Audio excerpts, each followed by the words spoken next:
Vadikani munogamuchirwa kwese kwamungange muri mangwanani ano.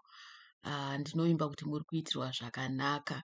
Saka ndichanamata ndisati ndatanga anything. Handina hangu zvakawanda nhasi. Baba, nezita raJesu ndoda kunamata ndakanangana naani zvake achazosongana nevhidhiyo iyi. Ndinobhilivha kuti anenge asangana nayo ndiye wamakateyawo kuti anzwe shoko irori. Ndinonyengetera Mwari kuti kana paine anorwara achazoona vhidhiyo iyi ngaarapwe neshoko renyu, nekuti shoko renyu rinoti nemavanga aJesu takaporeswa. Saka poreswa iwe uchanzwa uri kuteerera. Poreswa, gamuchira kuporeswa nemavanga aJesu, nemavanga aJesu wakaporeswa. Ndonyengetera any marriage iri mutrouble panguva ino. Baba, I pray for divine help. Batsirai Mwari vanhu venyu, batsirai vana venyu Jehovah, vane marriage pane misunderstanding, some sort of misunderstanding. Ngapavepo neunderstanding zvakare, ngapadzoreredzwe zvakare, ngapaumbwe zvakare nemi Baba. Umbai vanhu venyu, batsirai vanhu venyu Jehovah. Batsirai marriage isina kumira zvakanaka, batsirai mamarriages ese asina kumira zvakanaka. Nevanorwara vese ngavaporeswe, ngavarapwe, nekuti nemavanga enyu vakaporeswa.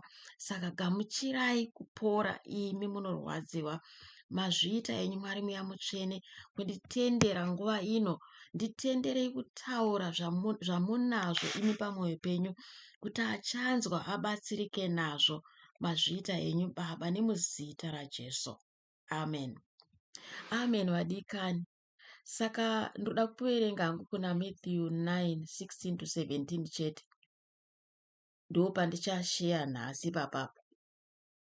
Pakati izvoni hapana munhu anosonera chigamba chitsva panguo tsaru, nokuti chigamba chichabvarura nguo iya, buri racho richizobva ranyanya. Pa17 papo vatanzi, uye vanhu havangadiri waini itsva muhombodo tsaru. Kana vakadaro hombodo dzichaputika, waini ichateuka, uye hombodo dzichaparara. Kwete, vanodira waini itsva muhombodo itsva, uye zvose zviri zviviri zvigochengeteka. Saka vhesi iri kutoedza kujekesa vadikani kuti kana munhu wazvarwa patsva zviya zviya, wauya muna Kristu, handiti kazhinji ndakaona vanhu vazhinji vanoramba vachidzokera mune zvakare, kuti anoramba achingofamba upenyu hwakare.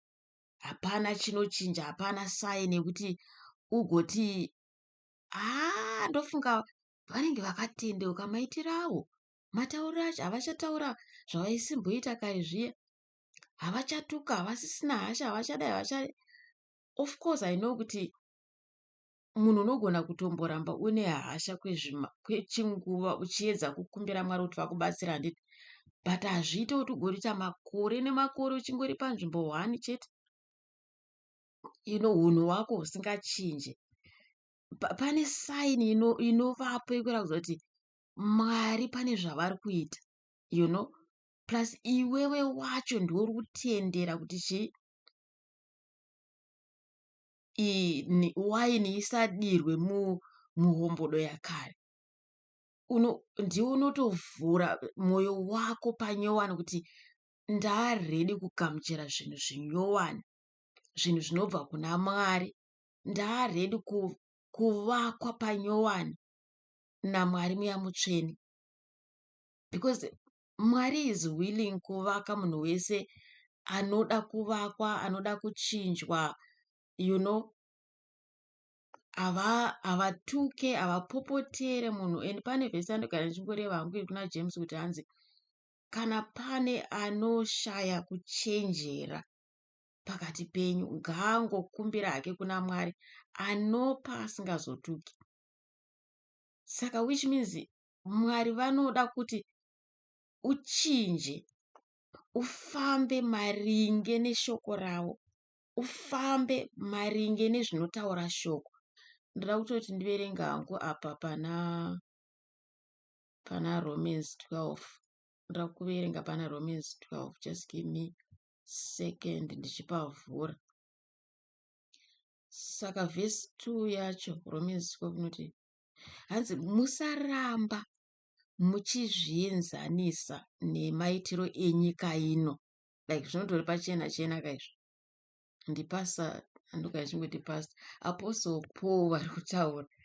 Hanzi musaramba muchizvienzanisa namaitiro enyika ino, asi mushandurwe nokuvandudzwa kwepfungwa dzenyu.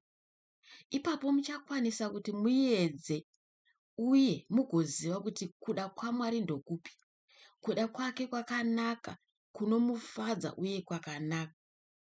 Saka zviri kutaurwa kuti musarambe muchizvienzanisa nemaitiro enyika. Iwewe munhu watendeuka handiti ndiwe unofanira kutotsvaga manje kuti saka tochidii zvino zvatauya kuno kuna She. Ndodii kuti ndigamuchire transformation iyi, ndishandirane nemweya mutsvene pamwe chete kuti ndichinjwe maitiro. Kuchinjwa maitiro ndiwe unotova willing, unotozvipa kune mweya mutsvene wacho kuti mweya mutsvene ndokutenderai, ndauya nemwoyo wangu pamberi penyu, ndichinjei mafungiro angu. Maybe waverenga shoko kana rimwe vhesi rakuvhiringidza woti saka izvi kwandiri ndoita sei kuti ndifambe sezvamunoreva apa. Fanika ipapa ndaverenga pana Romans 12 kuti musaramba muchizvienzanisa nemaitiro enyika. Wozvitorawo stoku iwewe kuti kubva pawakatendeuka zvakachinja ndezvipi. Surely panofanira kunge paine maybe hafu yacho yakachinja kana kuti zvizhinji zvakachinja, kwasara zvishoma shoma.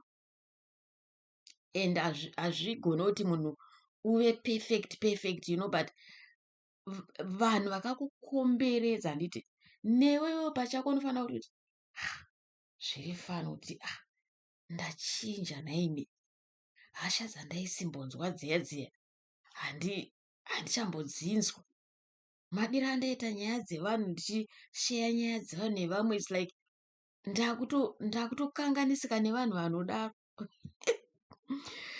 Panofanira kuita something zvinoverengeka kana wane nguva uri muna Kristu.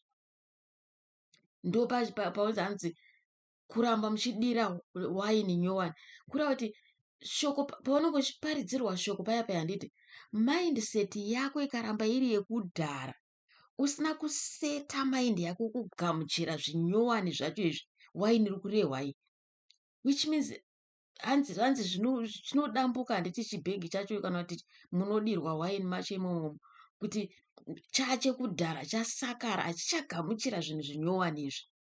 Zvichireva kuti mirangariro yako yakara handiti inongoita kuti zviduze pakare, zvinongoduza zvopera like zvinoita sekuti hapana chawanzwa. Zvangofanira kuti wabva kuchechi wapedza 2-3 hours uri kuchechi, within an hour kumba watoo chimwe chikara, zvokuti vana vako vanototi baba ingati haitiri kuchechi nawo kana ndimai, muromo wavo, maitiro avo hazvina kana Mwari hazvibhalansi nezvinoparidzwa kuchechi, kuti vana vanotonetseka. Saka uchiminzi uchiine hombodo yakare iyai yaunofanira kunge wakarasa, wazarura imwe hombodo murangariro wako kuti Mwari mweya mutsvene, ndazvizarura, ndakuda kuti mundishandure panyowani. You are the one who allows him to work in you. Iwe ukaramba wakavhara handiti hamanikidzi, Mwari hamanikidze munhu. That's one thing chinotongoitika kuti Mwari havamanikidze munhu. Vanoshanda nevanoda kushandika navo, vaaredi kushanda, vaaredi vazarura mwoyo yavo navo futi vari ready. He is forever ready. God is forever ready, It's just like get set, let's go. Iwo ndio unonge uchitozvidhileya, and hatingati unodhileya Mwari because hapana chaunovadhileya, ndiwe unonge uchizvidhileya wega. Saka zvehombodo nyowani, it's a very powerful word, like it's just so powerful.